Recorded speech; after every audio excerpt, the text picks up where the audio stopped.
మీరు చెప్పండి అసలు ఇప్పటి వరకు ఎవరికీ తెలియంది బాలు అంటే ఏంటి? నేను ఒకటే చెప్తున్నానండి. నేనేంది అనేది అంటే, నాకు కొన్ని కోరికలుంటాయి. నాకొక మనిషి ఉంటది. నాకు నచ్చినట్టు నేను తిరగాలని నాకు గూడా కొన్ని కోరికలుంటాయి. అలాంటివి నేను ఎంజాయ్ చేస్తానే గానీ, ఒక డబ్బులు తీసుకొని మోసం చేయడం గానీ, ఒక మంచి దొంగతనం గానీ, ఒక బెట్టింగ్ యాప్ ఒక మందిని మోసం చేయనేది నా జీవితంలో నాకు లేదు. రాదు గూడా. నేను చెయ్యను గూడా అలాంటి పని. నేనంటే నన్ను నలుగురిట్లో గూడా బాలు అంటే మంచోడురా అనాలి. అదొక్కటే నా కోరిక. కానీ నన్ను చూసి నీ ఫ్రెండ్ ఇట్లా అని చెప్పి నీ ఫ్రెండ్ కోసం నువ్వు నాతో ఫ్రెండ్షిప్ బంద్ చేయడము, నీ ఫ్రెండ్ ఓడి ఇట్లా అని చెప్పి మన ఫ్రెండ్షిప్ ఖరాబ్ చేయడం, ఇది ఒక్కటి మార్కెట్లో మర్చిపోండి. నాకేంటంటే నాకు ఇష్టమైన వాళ్ళు మా బావ కానీ మా చెల్లి కానీ ఎవరైనా సరే మా చుట్టాలు కానీ నేను నీతో దోస్తాను చేసినప్పుడు నీ దగ్గర నేను ఎలా ఉంటున్నా ఆలోచించగాను, నీ ఇంటి పక్కన వచ్చుకొని ఎందుకు ఎట్టుకున్నావు, మీ ఇంటికి ఎందుకు రానిస్తున్నా అంటే ఆ ప్లేస్లో ఆయన ఉంటే ఏంటి అనేది ఆలోచించాలని నేను కోరుకుంటా. అంతమించి ఏం లేదు. అసలు ఇప్పుడు మీ జెండర్ గురించి చాలామంది మాట్లాడుతూ ఉంటారు కదా, వాళ్ళకి ఏం ఆన్సర్ ఇవ్వాలనిపిస్తుంది అసలు జెండర్ గురించి మాట్లాడేటప్పుడు? నేను ఎప్పుడు నా జెండర్ గురించి మాట్లాడని ఫీల్ కాను. ఐ డోంట్ కేర్ నాకు. అసలు ఎందుకంటే ఏం చెప్పాలనుకుంటారు అటువంటి నేను వాళ్ళకి? ఎప్పుడు జెండర్స్ అనేది కామన్, అది ఎవరైనా ఇలా రీల్స్ చేసినప్పుడు అడుగుతారు. ఇప్పుడు ఇన్స్టాగ్రామ్లో చాలా మంది మగపిల్లలు ఇప్పుడు కొత్త కొత్త వాళ్ళు వచ్చారు మార్కెట్లకు. చాలా మంది నేను చూసి నవ్వుకుంటున్నా. నా త- నా నా తర్వాత చాలా మంది వచ్చారు. నన్నే ఎక్స్పెల్గా తీసుకున్న వాళ్ళు చాలా మంది వచ్చారు మార్కెట్లకు. నేను నవ్వుకుంటా, ఇందులో లేనుంటే ఇప్పుడు ఇంతమంది పెరిగిపోయింది ఏందని.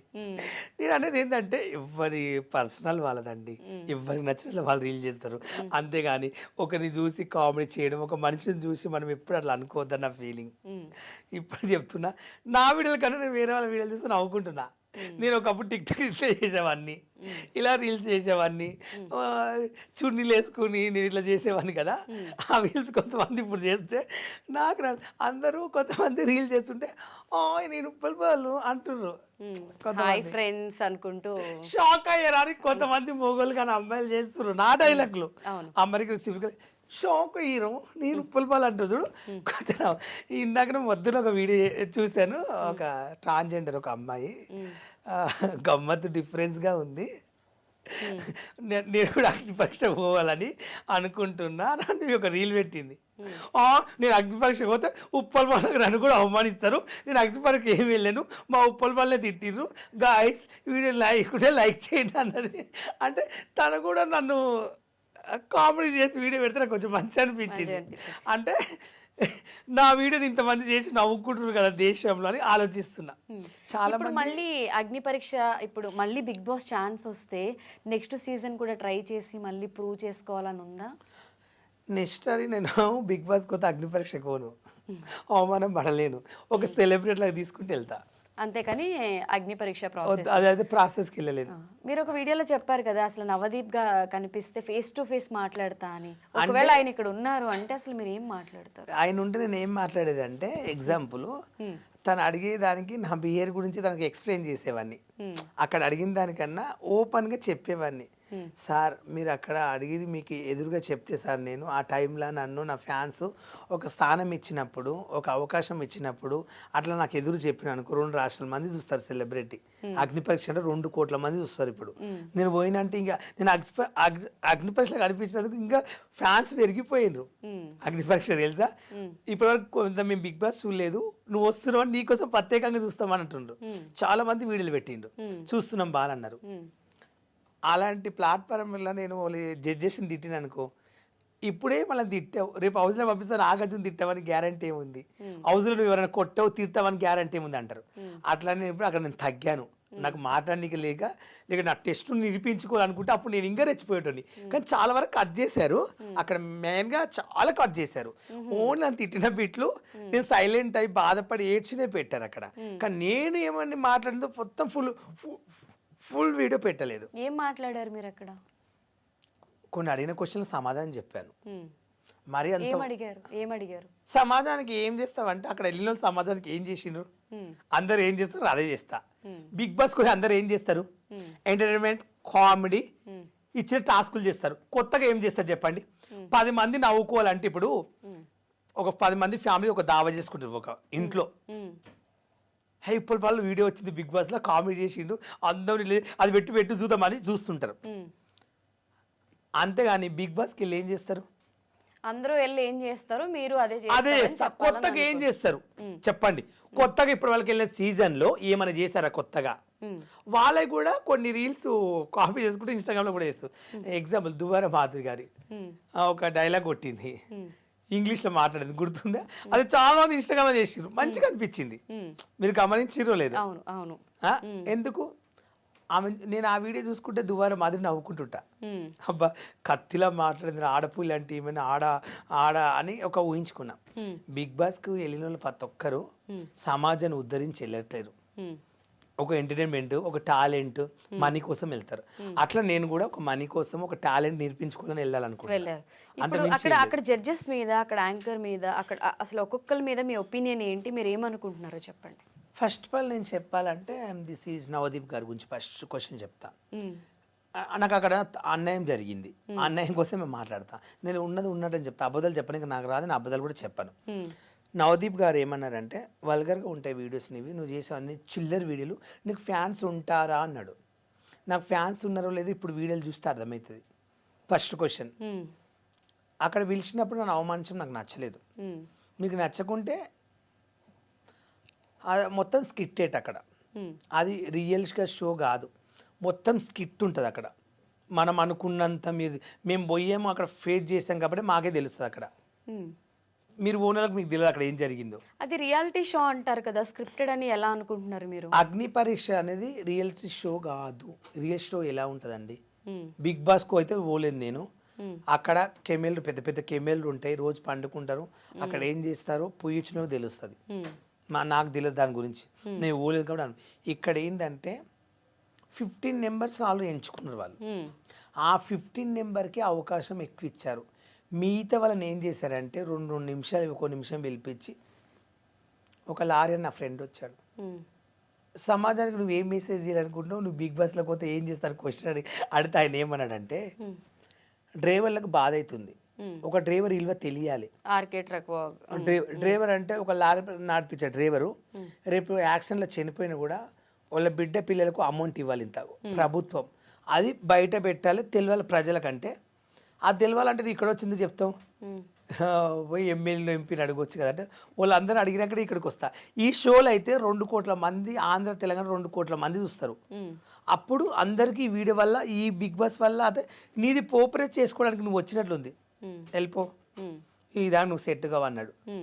మా ఫ్రెండ్ ఇంకొక ఆయన రీల్స్ చేస్తుంటాడు, చాలా నాడు ఆయన వచ్చాడు, నువ్వేం చేస్తావంటే ఇది చేస్తాంటే, నా నవదీప్ గారు ఈ మధ్యలో మీరు కనపడతలేరు, ఈ మధ్యలో అభిజిత్ని మీరు 2 సినిమాలు కనిపించారు, బిగ్ బాస్ తర్వాత 2 సంవత్సరాలు మీరు ఏ వీళ్ళకి కనిపిస్తలేరు అంటే, నువ్వు నా విషయాలు మాట్లాడడానికి వచ్చావా, నా ఇష్టం అది, నువ్వు వెళ్ళిపో అన్నాడు. జడ్జెస్ తిడితేనేమో అట్లా పంపించారు, తిట్టకుంటేనేమో జడ్జెస్ మీరు ఎందుకు లేవట్లేరు అంటుండ్రు. దీనికి 2 క్వశ్చన్లకు నాకు ఆన్సర్ కావాలి. ఫస్ట్ ఆఫ్ ఆల్ ఓకే, అభిజిత్ గారితో మీకేమి? నిజంగా అభిజిత్ గారితో నాకు ఎలాంటి గొడవ లేదండి, ఆయన సపోర్ట్ చేశాడు. నేను చేసిన టాస్క్, నేను చేసిన దానికి, నేను మాట్లాడిన దానికి అభిజిత్ ఒక మాట అన్నాడు, నీలో నాకు జెన్యునిటీ నచ్చింది బాలు, నువ్వెవరో నాకు తెలియదు, ఉప్పల్ బాలు ఫస్ట్ టైం చూస్తున్నా, నువ్వేం చేస్తా కూడా నాకు తెలియదు. ఆయన ఉన్న మైండ్ చెప్పేసింది, ఏమనంటే మీరెవరో నాకు తెలియదు, మీ గురించి నాకు తెలియదు అన్నారు. నేను మాట్లాడిన తర్వాత గ్రీన్ లేపనికి పోతే బిందు మాదిరు, నవదీప్ ఆయన చెవులో నా గురించి గుసగుస చెప్పారు. ఆయన చెప్పగానే సారీ బాల్ నీకు రెడ్ ఇస్తున్నాడు. అదేంటి సార్ ఫస్ట్ నువ్వు గ్రీన్ లేపిన ఆయన, వీళ్ళు చెప్పగానే రెడ్ ఎందుకు లేపిన అని అడిగిన క్వశ్చన్, ఏం సమాధానం చెప్పలేకపోయింది. ఇదంతా టెలికాస్ట్ అయిందా? అది కాలేదు ఇప్పటివరకు. ఓకే, అది పెట్టమనండి, వాళ్ళు ముగ్గురు ఏం మాట్లాడుకుని నాకు కావాలి కదా. ఫస్ట్ అభిజిత్ గ్రీన్ ఇచ్చారు, మిగతా వాళ్ళిద్దరు మీకు రెడ్ ఇచ్చారు. ఓకే, ఆయన గ్రీన్ లేపని బిందు గారు మీకు ఎందుకు రెడ్ ఇచ్చారు అసలు ఆమె అడిగిన క్వశ్చన్ ఏంది, ఒకటే క్వశ్చన్, పాలుగారు మీరు ట్రాన్స్జెండర్ అన్నది. నేను ఇట్లా పట్టుకుని చేతులు ఒక నిమిషం ఆలోచించి కాదు మేడం అన్న. ఆ టైంలో ఏం మాట నాకు మెంటల్ ఖరాబ్ అయిపోయింది, కాదు మేడం అన్న. 2వ క్వశ్చన్, ఒక టాస్క్ ఇవాళ ఏమీ లేదు, నువ్వు ఇంకేమైనా చెప్పాలనుకుంటున్నావు అన్నారు. ముగ్గురు రెడ్ లేపిండ్రు, అప్పటికి నాకు ఏడుపు వస్తుంది, ఏం చెప్తా, అంటే నన్ను ఆల్రెడీ తొలగించారు మీరు బయటికి. 3 రెట్లు లేపిన తర్వాత ఈ షో అందరూ చూస్తారు. లేపినాక ఇంకా మనం చెప్పదలుచుకుంటే ఏమని చెప్పాలి? ఏడ్చారా మీరు? ఏడ్చాను స్టేజ్ పైన. బాధ అనిపించింది. శ్రీముఖ్ ఆపి మళ్ళీ నీకు అవకాశం వస్తే వీళ్ళకి ఇంకా నువ్వు ఏమని చెప్పాలనుకున్నాను అన్నది. 3 రెట్లు లేపినాక ఏం చెప్తా శ్రీముఖ్ గారు, ఇది కాబట్టి నేను ఇస్తానని ట్రై చేస్తాను, అప్పుడైనా నిరూపించుకుంటాను ఏమన్నా అది అవకాశం ఈసారి నాలో ఏడ్చుకుంటూ వచ్చేసాను. కానీ ఎక్స్పెక్ట్ చేస్తుంటారు కదా బిగ్ బాస్ హౌస్కి వెళ్తే మంచిగా అన్ని చేయాలి. అగ్ని పరీక్షల నుండి ఇప్పటి వరకు టాప్ 5లో నేనే ఉండేది. ఆ గేమ్ కానీ ఆ స్కిట్ వాళ్ళు చేసేవి చూస్తుంటే నాకు ఏడుపు వస్తుంది. ఇలాంటివి నేను చేయలేనా, ఈ డైలాగులు నాకు రావా, ఇలాంటి పంచులే నీకు రాదా, వీళ్ళు తీసుకురా అని అమ్మతోడు చెప్తున్నా. మేము ఇప్పుడు వెళ్ళిపోయిన బయటకు వచ్చిన వాళ్ళము అందరిని పెట్టింటే ఆ షో ఇంకెక్కడికో వెళ్ళిపోయేది అగ్ని పరీక్ష అనేది అని. మేమందరం ఒక టీం ఉంది మాకు. మా టీం అంతా మాట్లాడుకుంటూ రోజు ఇదే బాధపడుతున్నాం. మీ దగ్గరికి మా అగ్ని పరీక్ష వచ్చిన వాళ్ళు ప్రతి ఒక్కరు ఎవరన్నా నా గురించి నెగిటివ్గా చెప్పారా? నేను అదే చెప్తున్నాను. అగ్ని పరీక్ష కంటెస్టెంట్స్ ఎవరైతే నేను ఇంటర్వ్యూ చేశానో ప్రతి ఒక్కరిలో కూడా ఆ 3 days బాలు లేకపోతే మాకు పిచ్చి లేసేది. బాలు తను ఎంటర్టైన్ చేయడము, తన ఎనర్జీ లెవెల్స్ అసలు మార్నింగ్ నుంచి నైట్ వరకు ఈక్వల్గా ఉన్నాయి, ఎక్కడా డౌన్ అవ్వలేదు. నిజంగా మేము వీడియోస్లో చూసి ఏదో అనుకున్నాం కానీ తక్కువగా డైరెక్ట్గా కలిసిన తర్వాత మేము అందరం ఫ్యాన్స్ అయ్యాము, మాకు నచ్చాడు అని చెప్పి వాళ్ళు అంత పాజిటివ్గా చెప్తుంటే నేను లిటరలీ షాక్ అయ్యాను. నేను నిజంగా ఎక్స్పెక్ట్ చేయలేదు. అంటే మీతో నాకు ఎప్పుడు డైరెక్ట్ ర్యాపో పరిచయం లేదు. ఇంతమంది అడిగినా అడగకపోయినా వచ్చి బాలు లేకపోతే ఆ 3 రోజులు లేదు అని చెప్పి మాట్లాడే అంత మీరు క్రియేట్ చేసుకున్నారు. అంటే అంతమంది చెప్పడం అంటే వాళ్ళెవరు నాకు తెలియదు. నాకు జస్ట్ ఆ రోజే పరిచయం. మా గ్రూప్ వాళ్ళు కూడా కాదు, మళ్ళీ ఫస్ట్ వాళ్ళ గ్రూప్ లో 10 మంది ఉంటే వాళ్ళు 10 మందిలో ఒకటి సెలక్షన్ కాలే, 9 మంది సెలక్షన్ అయిన వాళ్ళు జీడీలో. ఆ 9 మంది తీసుకొచ్చి అగ్ని పరీక్షలు పెట్టారు. ఆ 9 మంది ఎవరో నాకు తెలియదు. అప్పుడే పరిచయం అయ్యారు. ఒక 2 days కి నాకు ఫిదా అయిపోయారు అందరు. ఆ ఉన్న అందరూ బాలన్న నువ్వు సూపర్, బాలన్న నువ్వు సూపర్, నువ్వు వేరే. నేను రీల్ చూస్తే ఏమనుకున్నా కానీ రియల్ కలిసినాక నీకు పెద్ద ఫ్యాన్ నేను. అదే అంటున్నా. మా అమ్మ చెప్తే ఏదో అనుకున్నా నీ గురించి, కానీ మా అమ్మ ఇన్ని రోజులు ఎందుకు చెప్తుంది పిచ్చోని కోసం ఊకే ఈ వీడియోలు చేసేటోని గురించి ఊకే మా అమ్మ ఎందుకు మాట్లాడుతూ అనుకున్నా. మా అమ్మ చెప్పింది ఇప్పుడు చూశాను అన్నారు తెలుసా చాలా మంది. మళ్ళీ ఇప్పుడు అందరూ తీసి పడేస్తూ ఉన్నప్పుడు రిజెక్షన్స్ అనేవి ఒకసారి 2 సార్లు వస్తే మన హార్ట్ కానీ మన బాడీ కానీ యాక్సెప్ట్ చేస్తుంది. అలా రిజెక్షన్స్ 100కి 90% రిజెక్షన్సే వస్తే ఆ ఫీలింగ్ ఎలా ఉంటుంది? నిజంగా ఫీలింగ్ చెప్పాలంటే నేను ఇప్పటివరకు అయితే నిజంగా చెప్తున్నా, ఎప్పుడు బాధపడలేను. నాకు ఒక బావ అంటే చాలా ఇష్టము, మంచి ఫ్రెండ్. తనకు ప్రొఫెషనల్గా బయట ఒక పేరు ఉంది మార్కెట్లో. ఆయన ఒక బిజినెస్ మ్యాన్. ఆయన దగ్గర ఆయన మైండ్ నాకు ఒకటి నచ్చింది. ఆయన ఫ్రెండ్షిప్ చేసేటోళ్ళు ఒక మంచోడు ఉంటాడు, ఒక చెడ్డోడు ఉంటాడు. ఆయన ఏం చేస్తాడంటే ఆయన దగ్గర ఆయన దగ్గర డబ్బులు తీసుకుని 9 లక్షలు లాస్ చేసినా మళ్ళీ ఆయన వచ్చి అన్న నేను తప్పు చేశానన్న నీ విషయంలో, మళ్ళీ నన్ను జాబ్లో పెట్టుకో అంటే మళ్ళీ తిరిగి పెట్టుకున్నాడు. అంటే అలాంటి మనిషి నాకు ఒక ఫ్రెండ్షిప్ పెరిగింది. 8 నెలలు దోస్తాను ఆయన దగ్గర నాకు. ఆ 8 నెలల వాళ్ళంతా వాళ్ళ ఫ్రెండ్స్ అందరూ నాతో తిరుగుతుంటే, నన్ను పిలుస్తుంటే ప్రోగ్రాలకు నాతో పాటు ఉంటుంటే, నేను ఎక్కువ ఆయనతో కాలర్ తిరుగుతుంటే ఆయన దగ్గర ఉంటుంటే వాళ్ళ ఫ్రెండ్స్ అందరూ.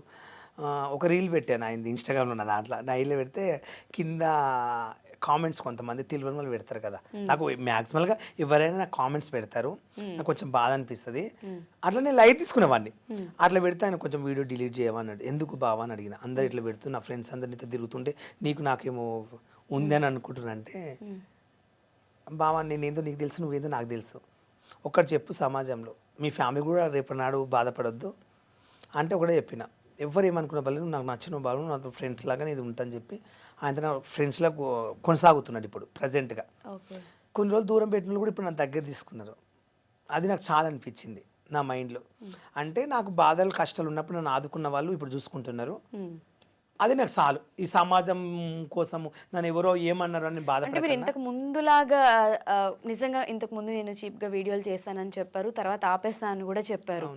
తర్వాత ఓన్లీ బెట్టింగ్ యాప్స్ డబ్బులు వచ్చినా కూడా మీరు ఎక్కడ లొంగలేదు చేయలేదు. ఇప్పుడు బిగ్ బాస్ రిజెక్షన్ వచ్చింది కదా, దీని తర్వాత కూడా మళ్ళీ ఏం చేస్తారు, ఏం చేయాలనుకుంటున్నారంటే నార్మల్ రీల్సే కంటిన్యూ చేస్తారా? లేదండి, నేను మ్యాక్సిమల్గా నా ఫ్యాన్స్ కోసము, నా అభిమానుల కోసం రోజు ఒక రీల్ పెడతా, ఇన్స్టాగ్రామ్లో 2 పోస్టులు పెడతా. నాకు ఏమైనా మూవీ ఆఫర్స్ వస్తే అవి చేస్తాను. ఓకే. నాకు ఎవరితోన్నా నన్ను పబ్బులకు పిలవడము, ఈ ఇక్కడ ఫామ్ హౌస్లలో పార్టీలు అయితే, బర్త్డేలు, సంగీత్ ఫంక్షన్, మా ఫ్రెండ్ బర్త్డే ఉంది, బాలు నువ్వు వచ్చిపోవా గంట సేపు, మా ఫ్రెండ్స్ అడుగుతారంటే ఒక 5,000 10,000 ఇస్తారు, అలాంటివి చేసుకుంటా. సంగీత్ ఫంక్షన్లు పిలుస్తారు, హల్దీ ఫంక్షన్ పిలుస్తారు, పెళ్లిళ్ళకి పిలుస్తారు. ఎక్కడన్నా టూర్ వెళ్తే గోవా కానీ ఎక్కడ శ్రీలంక అక్కడ ఈవెంట్లకు పోతారు అనుకో, వాళ్ళు మాతో పాటు రా, వాళ్ళు 10,000 ఇస్తాం టైం పాస్ కంటే పోతా, ఓకే. అలా బతికేస్తా. కానీ నేను అయితే బాధపడను. ఓకే. సో ఇప్పుడు హియా మండి ప్రమోషన్స్, తను గౌతమి కూడా అంటే మిమ్మల్ని ఒక బ్రాండ్ అంబాసిడర్ లాగా ఎక్కడున్నా మిమ్మల్ని పెట్టడము. ఇప్పుడు కాజల్ వచ్చినప్పుడు కూడా ఆ రీల్ బాగా కాజల్ని భయపెట్టాడు బాలు అని చెప్పి ఇన్స్టాగ్రామ్లో ఒక రీల్ వచ్చింది. కాజల్ ఉన్నప్పుడు కూడా హాయ్ షాక్ అయ్యారా నేను బాలు అని. అంటే కాజలు మీరు ఒకటే స్టేజ్ మీద ఈక్వల్గా ఉండే పొజిషన్ ఇచ్చింది గౌతమి అని చెప్పుకోవాలి. అసలు ఆ ఆపర్చునిటీ ఎలా నిజంగా చెప్పాలంటే నాకు రియల్లీ ఆర్ట్ఫుల్ చెప్తున్నా. నాకు ఒక కియా మండి అనేది ఫస్ట్ జియో ఉండేది, అది వల్ల మిస్టేక్. ఇప్పుడు ఒక కియా మండికి ఒక బ్రాండ్ అంబాసిడర్ నన్ను చేసిందంటే హ్యాపీగా ఫీల్ అవుతా. ఎందుకంటే కూడా చెప్తా, చాలా మంది సెలబ్రిటీలు మీ దానికి నన్ను పెట్టుకోవచ్చు కదా, ఉప్పల్ బాల్ ఎందుకు అని అడిగారంట మేడంని. నాకు తెలియదు, మా మేడం చెప్పింది. చెప్తే మా మేడం ఒకటే చెప్పిందంట, నాకు ఉప్పల్ బాల్ తప్ప ఎవరు వద్దు, నాకు ఉప్పల్ బాలే కావాలని చెప్పిందంట. ఉప్పల్ బాల్ జెన్యూనిటీ, ఉప్పల్ బాల్ నా ఫ్యామిలీ వీడియో చూసిందంట ఆమె. చూసి బాధపడి నన్ను అలా పెట్టుకుంది. నేను ఇప్పటివరకు పెట్టుకుని కూడా మా మేడంకి న్యాయం చేశా. ఈరోజు మా మేడం అలా చేయలేదు. మా మేడం నేనంటే చాలా ఇష్టం. బర్త్డే కానీ ఎక్కడికైనా వెళ్ళినా మా మేడం బాలును పిలవాలి. ఏ దావత్ అయినా వాళ్ళ ఇంట్లో ఫస్ట్ నేను ఉప్పల్ బాల్ ఫస్ట్ నన్ను పిలుస్తాను మా మేడం. నాకు వచ్చే రెస్పెక్ట్ ఇస్తుంది. దానివల్ల ఎంత పెద్ద హీరోని వచ్చినా మైకు నాదే, స్టేజ్ నాదే, అందరు ఎంటర్టైన్మెంట్ చేయాలంటే నేనే ఫస్ట్ స్టేజ్ ఎక్కేది. ఒకసారి కాల్ చేసి మాట్లాడదామా గౌతమితో? లిఫ్ట్ చేస్తుందా చేసిన వెంటనే? లిఫ్ట్ చేస్తుంది. మరి ఇప్పుడైతే ప్రస్తుతానికి చేస్తాం మేడంకి. హాయ్ అండి. మేడం నమస్తే, బాగున్నారా మేడం? నమస్తే అండి, బాగున్నాను. చెప్పండి, మీరు ఎలా ఉన్నారు? గుడ్ మేడం, చాలా బాగున్నాను. ఓకే. ఐ డ్రీమ్ అని ఇంటర్వ్యూకి వచ్చాను మేడం. ఇంటర్వ్యూకి వచ్చారా? వచ్చాను. మీకు ఎలా ఉంది ఆ హోటల్ది అని అడిగితే, నాకైతే ప్రస్తుతానికి అయితే దానివల్ల మంచి ఆపర్చునిటీ వచ్చింది. మా మేడం చాలా బాగా చూసుకుంటుంది. నిజంగా నాకు పెద్ద పెద్ద సెలబ్రిటీలను కలుస్తున్నారు మీరు. అసలు ఎలా కాజల్ని కలవడము, వీళ్ళందరినీ అంటే ఇక నాకు మా మేడమే ఇట్లా నా లైఫ్ నిజంగా ఇచ్చింది. అంటే మేడం కాల్ చేస్తే లిఫ్ట్ చేస్తుందా, నీ ఫోన్ ఎత్తుతుందా అంటే కంపల్సరీ ఏ దావత్ అయినా మా మేడం ఫస్ట్ నన్ను పిలుస్తుంది. ఎంటర్టైన్మెంట్ చేస్తా, జోకులు చేస్తా, డాన్సులు చేస్తా. మా మేడం ఫుల్ నవ్వుకుంటుంది. ఏ ఫంక్షన్ ఎక్కడైనా బాలును పిలవండి అని చెప్తారు, నేను వెళ్తానని చెప్తే ఒకసారి యాంకర్ మాట్లాడుతుందంట. హాయ్ గౌతమి గారు. హాయ్ అండి. హాయ్. నేను ఐ డ్రీమ్ నుంచి యాంకర్ నందు మాట్లాడుతున్నా. Hi ma'am. హాయ్, చెప్పండి. హాయ్. అదే నేను బాలు ఇంటర్వ్యూ చేస్తున్నప్పుడు అంటే ఇప్పుడు కాజల్తో ఉన్నప్పుడు కూడా ఈక్వల్ ఆ స్టేజ్ మీకు ఇచ్చి ప్రతి దగ్గర మిమ్మల్ని బ్రాండ్ అంబాసిడర్గా పెట్టి అంటే మీ ఫ్యామిలీ ప్రాబ్లమ్స్ అది అంతా అండర్స్టాండ్ చేసుకున్నారు. ఎందుకు అదంతా బాండింగ్ కనెక్షన్ ఎలా వచ్చింది, ఒకసారి ఫోన్ చేస్తే మాట్లాడి తెలుసుకుందాం అంటే చేశారనమాట.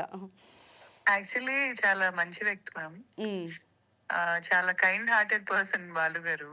ఓకే. ఇప్పుడు ఆయన చుట్టుపక్కల ఎవరికైనా ఇష్యూస్ అవుతున్నా ఏమైనా వెంటనే రైట్ ఏంటి రాంగ్ ఏంటి క్లారిటీ ఉన్న వ్యక్తి. ఇప్పుడు చాలా మంది క్లారిటీ లేక బతుకుతా ఉంటారు కదా, బట్ బాలు గారికి చాలా క్లారిటీ ఎక్కువ, రైట్ కి రాంగ్ కి మధ్యలో. Okay. So is very nice person and here obviously చాలా హ్యాపీ బాలు గారు ఉంటాం. యా, అదే ప్రతి స్టేజ్లో మేము ఆ కాజల్ వచ్చినప్పుడు ఆ వీడియో కూడా వైరల్ అయింది బాగా. అండ్ ప్రతి వీడియోలో కూడా తను ఉంటాడు కదా, అంటే ఒక ఎవరికి ఆపర్చునిటీ ఇవ్వాలో వాళ్ళకి మీరు ఇచ్చారు అని అయితే నాకు అనిపిస్తుంది మీ ఆ వీడియోస్ చూసినప్పుడు. Personally I just want to appreciate you. Actually అందరూ ఇవ్వాలి మ్యామ్, నేను కోరుకుంటుంది. ఇన్ కేస్ అందరూ కూడా రైట్ పీపుల్ కి ఆపర్చునిటీస్ ఇస్తే బాగుంటుంది అని నా ఉద్దేశం. Yes, not like hi fi bling ఇదే కాకుండా ఎగ్జాక్ట్లీ కాస్త ప్యూర్ సోల్స్ కి, కాస్త నలుగురికి ఉపయోగపడే వాళ్ళకి ఛాన్స్ ఇవ్వటం వల్ల వాళ్ళు నలుగురికి వాళ్ళు కూడా మంచి చేస్తూ ఉంటారు.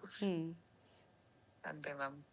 మీరు అవన్నీ అబ్జర్వ్ చేసిన తర్వాత బ్రాండ్ అంబాసిడర్ అని చేశారా? అసలు నేను మా బాలు ఫ్యామిలీ గారు అంటే బ్రాండ్ అంబాసిడర్ అని ఏం కాదండి. యాక్చువల్లీ మాకు మా ట్రావెల్ లో ఆయన ఉంటారు. ఓకే.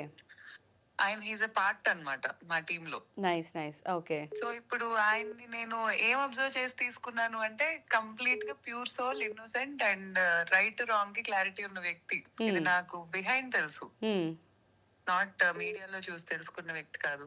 ఓకే. సో ఆ తర్వాత ఆయన్ని కలవటం అదంతా ఇంకా జర్నీ ఇంకా I never felt any discomfort with Balu. Okay. Balu గారితో డిస్కంఫర్ట్ ఎప్పుడు ఉండదు అసలు. ఓకే. ఒక బిజినెస్ ఓనర్ కి ఏం కావాలి చెప్పండి. Exactly. I'm so proud of you. And నేను కూడా ఎప్పటి నుంచో అనుకుంటా, చూసినప్పుడల్లా ఒక రైట్ ఫ్యామిలీని, ఒక రైట్ పర్సన్కి మీరు ఆపర్చునిటీ ఇచ్చారు అని చెప్పి. ఎస్, ఈ ఇంటర్వ్యూలో జస్ట్ అలా డిస్కషన్ వచ్చింది కాబట్టి నేను ఒకసారి కాల్ చేయమన్నాను. Thank you so much Gautami garu. నేను మళ్ళీ కనెక్ట్ అవుతాను మీతో. యా, ఓకే అండి.